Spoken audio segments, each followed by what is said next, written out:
Bismillahirrahmanirrahim. Assalamualaikum warahmatullahi wabarakatuh. Apa kabar soli-solihah hebat? Semoga hari ini kabar kalian dalam keadaan sehat semua ya. Alhamdulillah, jumpa kembali dengan Ustazah. Insya Allah kita akan belajar pendidikan agama Islam. Kali ini Ustazah masih melanjutkan pembahasan pelajaran 12, yaitu tentang kisah Nabi Ibrahim alaihissalam dan kisah Nabi Ismail. Kalau sebelumnya Ustazah sudah membahas tentang kisah Nabi Ibrahim. Nah, untuk sekarang Ustazah melanjutkan, kita bahas tentang kisah Nabi Ismail alaihissalam. Silakan soli-solihah hebat, simak ya penjelasannya. Kisah Nabi Ismail alaihissalam. Raja dan rakyat negeri Babilonia telah tertutup hatinya. Mereka tidak mau menyembah Allah Subhanahu wa taala. Nabi Ibrahim alaihissalam semakin terpojok dan tertindas. Melihat keadaan demikian, Nabi Ibrahim alaihissalam memutuskan untuk hijrah dari Babilonia ke Palestina bersama istrinya Siti Sarah. Di Palestina, hari demi hari dilalui oleh Nabi Ibrahim alaihissalam dan istrinya dengan berdakwah menegakkan agama Allah. Di Palestina, Nabi Ibrahim alaihissalam dan istrinya hidup damai beserta umatnya yang taat kepadanya. Hari demi hari, usia Nabi Ibrahim alaihissalam dan istrinya semakin bertambah dan semakin menua. Akan tetapi Nabi Ibrahim alaihissalam dan istrinya belum dikaruniai seorang anak. Hal itu sangat merisaukan Siti Sarah, istri Nabi Ibrahim alaihissalam. Siti Sarah berharap suaminya punya anak yang akan mewarisi dan meneruskan dakwahnya. Siti Sarah lalu menyuruh suaminya untuk menikah dengan Siti Hajar, pembantunya. Tujuannya agar Nabi Ibrahim alaihissalam dikaruniai seorang anak. Akhirnya Nabi Ibrahim alaihissalam menuruti perintah istrinya itu. Alhamdulillah, Allah Subhanahu wa taala meridhoi pernikahan itu. Setahun kemudian lahirlah Ismail dari Siti Sarah. Tidak lama setelah kelahiran Nabi Ismail alaihissalam, Nabi Ibrahim alaihissalam mendapat perintah dari Allah supaya memindahkan Ismail dan ibunya ke suatu lembah yang jauh, tandus dan tidak berpenghuni. Sebenarnya tugas tersebut sangat berat, namun karena tugas tersebut adalah perintah Allah, Nabi Ibrahim alaihissalam melaksanakannya. Hajar sangat memahami bahwa suaminya adalah seorang nabi dan utusan Allah.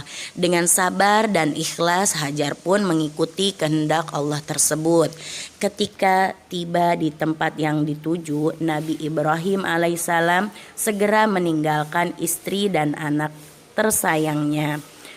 Setelah agak jauh, Nabi Ibrahim alaihissalam menoleh ke arah istri dan anaknya seraya mengucap doa berikut.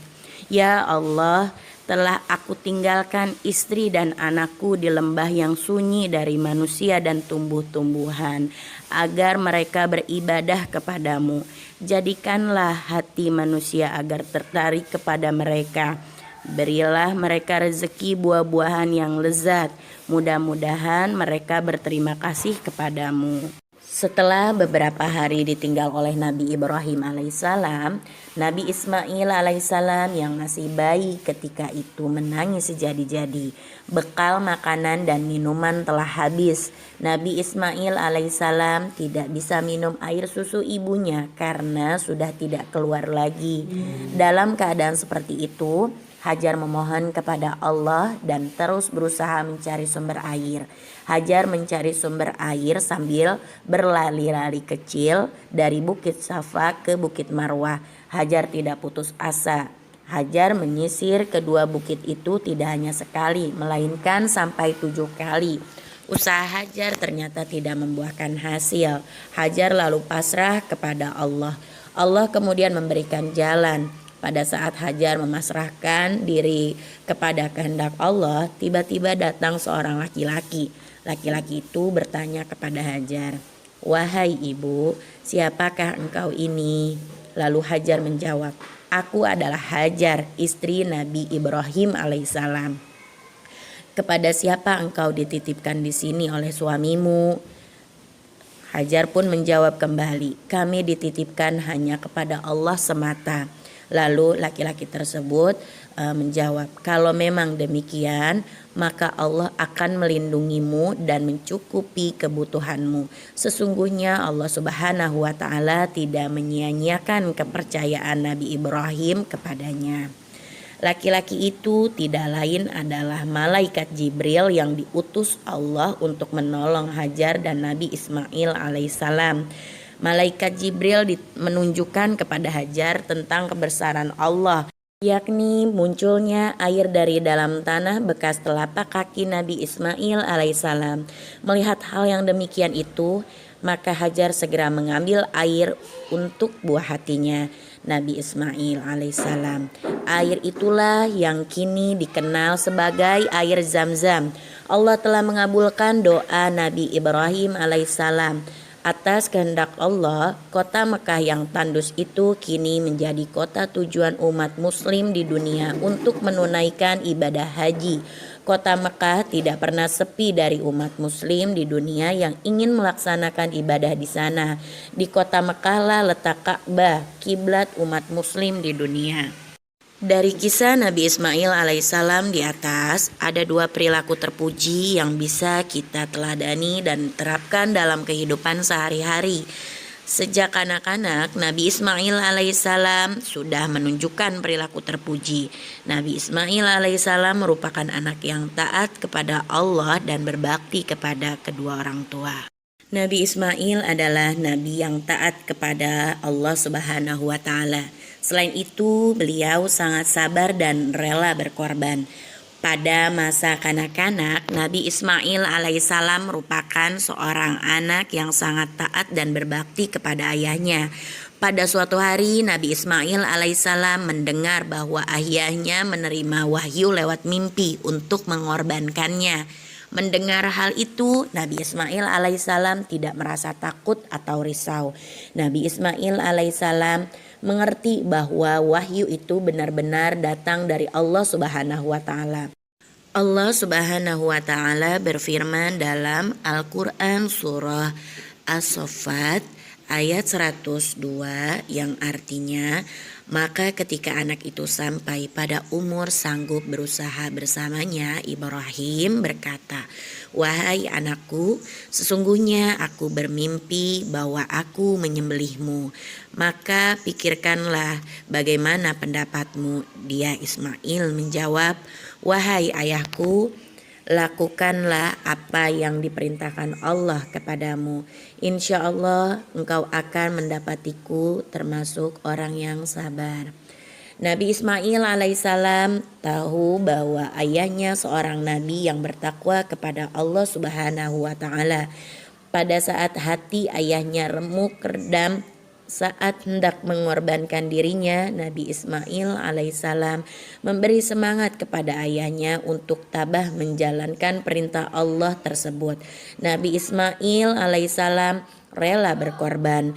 Nabi Ibrahim alaihissalam kemudian melaksanakan perintah Allah Subhanahu wa Ta'ala dengan mantap dan yakin. Saat Nabi Ibrahim alaihissalam hendak menyembelih Nabi Ismail alaihissalam, Allah menggantikannya dengan seekor domba yang besar. Selamatlah jiwa Nabi Ismail alaihissalam dan Nabi Ibrahim alaihissalam pun tidak kehilangan ketaatannya kepada Allah Subhanahu wa Ta'ala.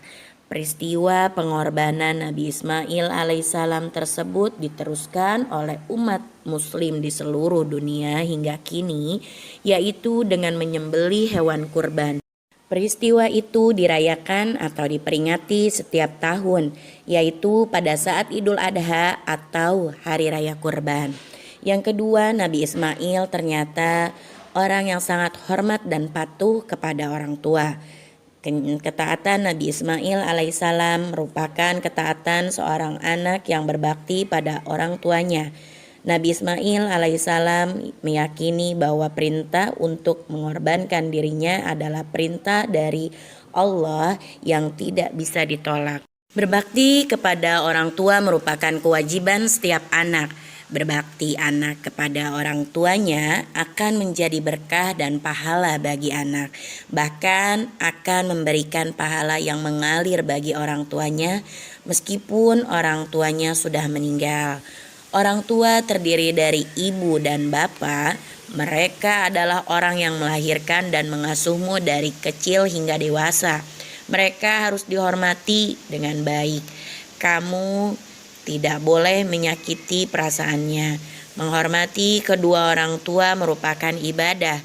Hormati dan taatilah orang tuamu jika mereka sudah tidak ada. Doakan mereka agar dosanya diampuni Allah dan semua amal baiknya diterima. Alhamdulillah, sholi-sholiha untuk pelajaran kali ini telah selesai. Semoga apa yang tadi Ustazah sampaikan kalian dapat memahaminya. Untuk selanjutnya kalian boleh kerjakan tugas yang Ustazah berikan ya. Semangat untuk semua. Sekian dari Ustazah. Wassalamualaikum warahmatullahi wabarakatuh.